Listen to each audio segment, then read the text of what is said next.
Hello everyone, this is Ryan Bernard, Game Director on Tom Clancy's The Division. And today we're very excited to give you this exclusive walkthrough where we're going to follow a team of 3 players as they move through the Dark Zone.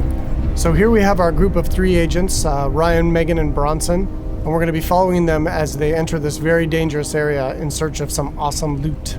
Ryan is set up as the healer for the group, so he's got support skills loaded with Pulse and Healing Grenade.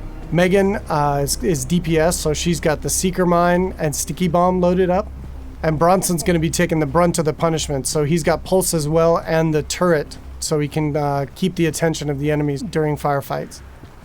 After the virus broke out, the Dark Zone was originally set up as a quarantine zone in the middle of Manhattan to contain the sick, but things rapidly went out of control, and there was a massive blackout and the military had to evacuate.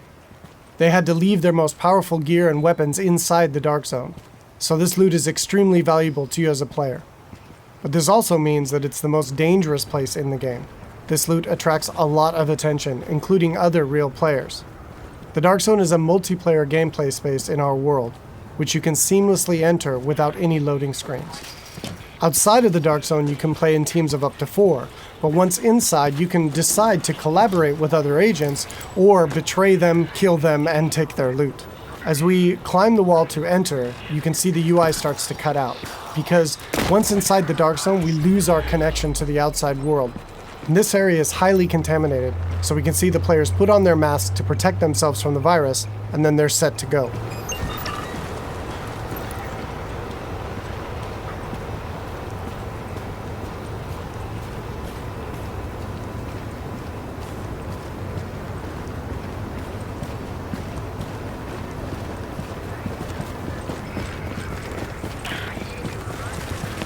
Okay, now we see our group is coming up on some enemies up ahead.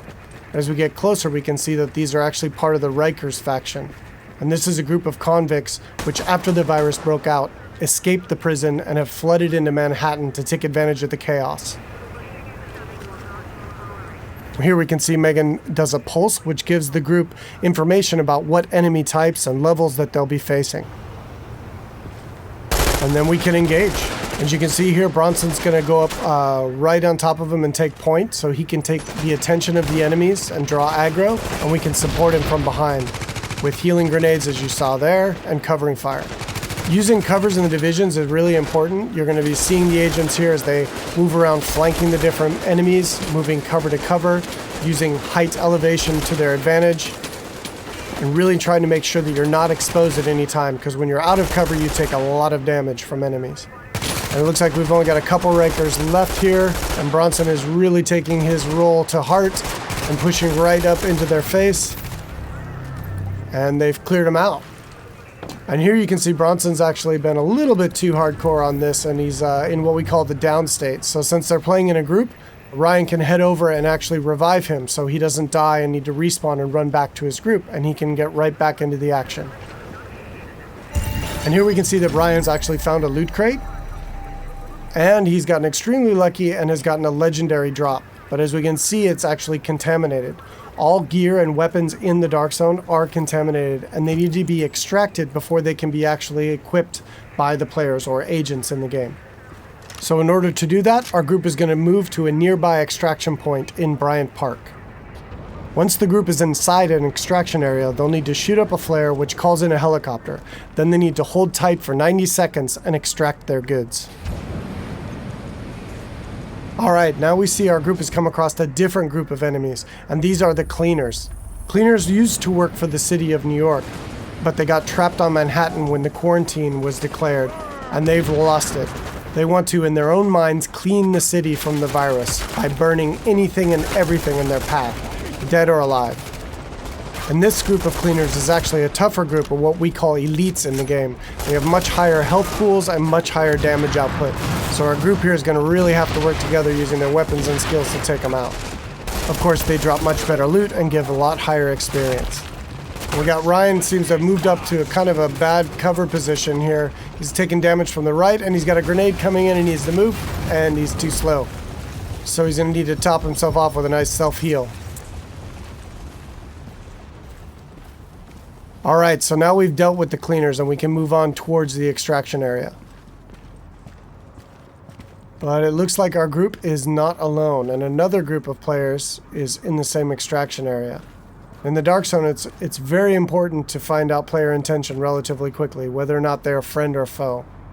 But it looks like these two are not interested in engaging, so our group's going to continue on and try to get that legendary weapon out. Extraction detected. Proceed with caution. Another team of agents has actually started an extraction, and our group is going to move to investigate.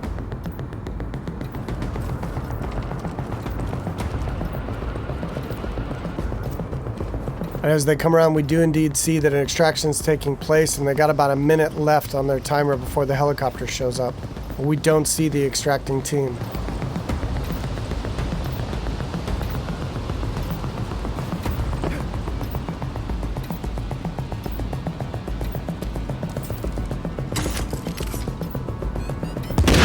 Oh, here we see that the extracting team actually got the jump on our group, and Bronson's been quickly down, and since they engaged on us, they have now been flagged as rogue, which puts a big bounty on their back for a certain period of time.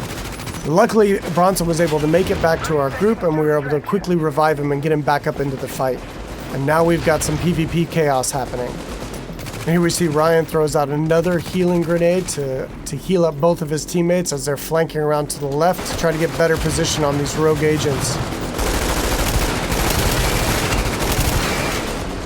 15 seconds. Alright, we see Megan's going to throw out another pulse, which really gives us good positioning on their locations. And here we can see another downside to going rogue in the Dark Zone.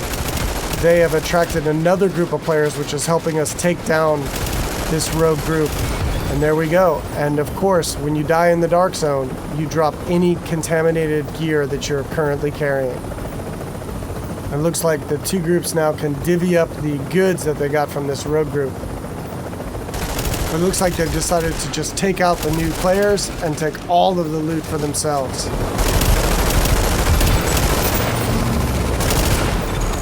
You're attacking friendly forces. Rogue protocol initiated.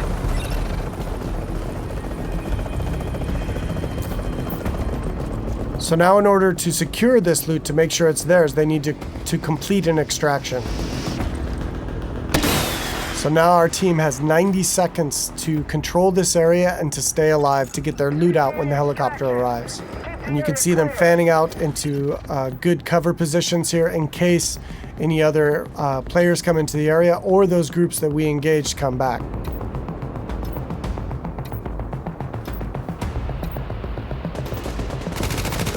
It looks like indeed they do.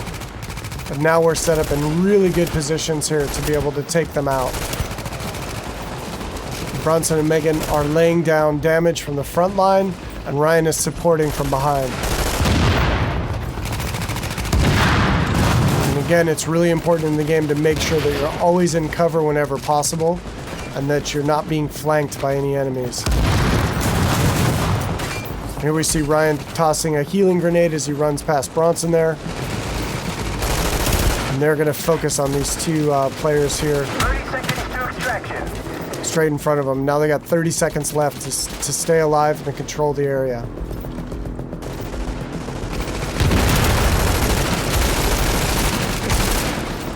And that was some nice coordination there. It looks like a double kill coming off.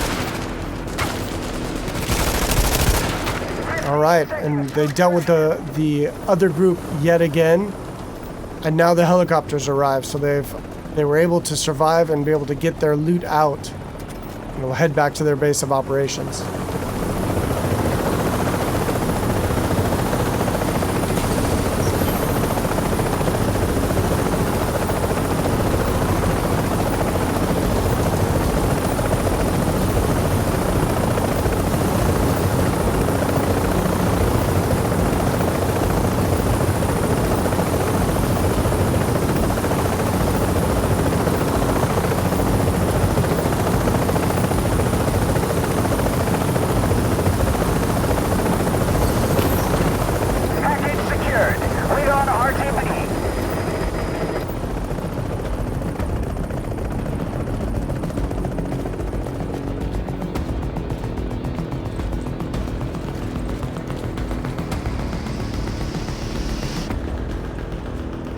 Now we can see the group is still flagged as rogue, and they're a very juicy target for other agents in the area. So they really should leave this area quickly and decide where to head out to next.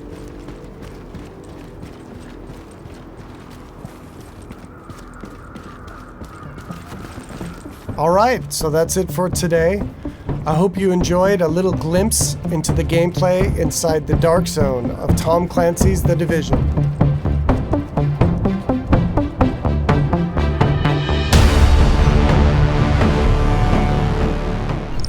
Available March 8th, 2016. Sign up for beta now.